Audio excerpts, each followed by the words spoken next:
नडियाद के डेमोल चांगा रोड स्थित मही नहर में बारिश के तेज बहाव के साथ बहकर आए एक मगरमच्छ को देखकर स्थानीय लोगों में डर का माहौल फैल गया। घटना की सूचना स्थानीय लोगों ने तुरंत वन विभाग और करमसद की दया फाउंडेशन को दी।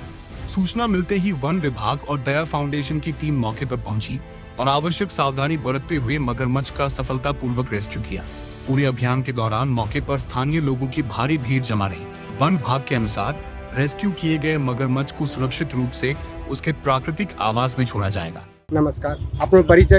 નમસ્કાર, મારું નામ અલ્તાફ રાઠોડ છે। હું વન વિભાગમાં બાંધી રાઉન્ડમાં વનરક્ષક તરીકે ફરજ બજાવું છું।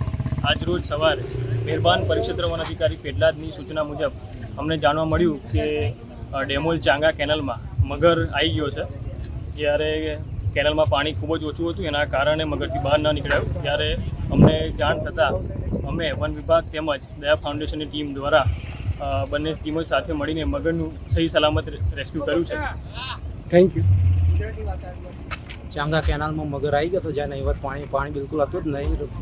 પછી સ્થાનિકો દ્વારા વન વિભાગમાં જાણ કરવાની, વન વિભાગ દ્વારા દયા ફાઉન્ડેશનમાં જાણકારી મળતા અમે બંને ટીમો, વન વિભાગ અને દયા ફાઉન્ડેશન બંને ટીમો સ્થળ પર પહોંચી કેનાલમાંથી લગભગ 9 ફૂટના મગરનું રેસ્ક્યુ કરી અને એને સુરક્ષિત તળાવમાં છોડવાની વિધિ હાથ કરવામાં આવી।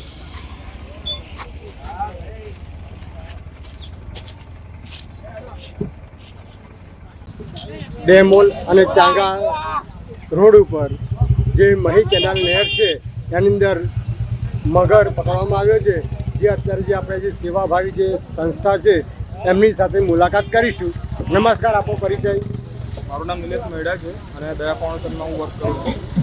અત્યારે સવારમાં અમને એક રેસ્ક્યુ કોલ આવેલો કે કેનાલની અંદર મગર આવી ગયો, તો સ્થળ પર આવીને જોયું તો લગભગ 10 યા 9 ફૂટનો એક મગર જોયો, અમે જોવા મળ્યો અને એને સેફલી રેસ્ક્યુ કરીને અત્યારે રિલીઝ કરવા જોઈએ। વરસાદના કારણે પાણીના એના કારણે મગર આવી શકે છે કેનાલમાં, યા બોડી મેન્ટેન કરવા માટે આવી જગ્યા પર આવી શકે છે। Thank you.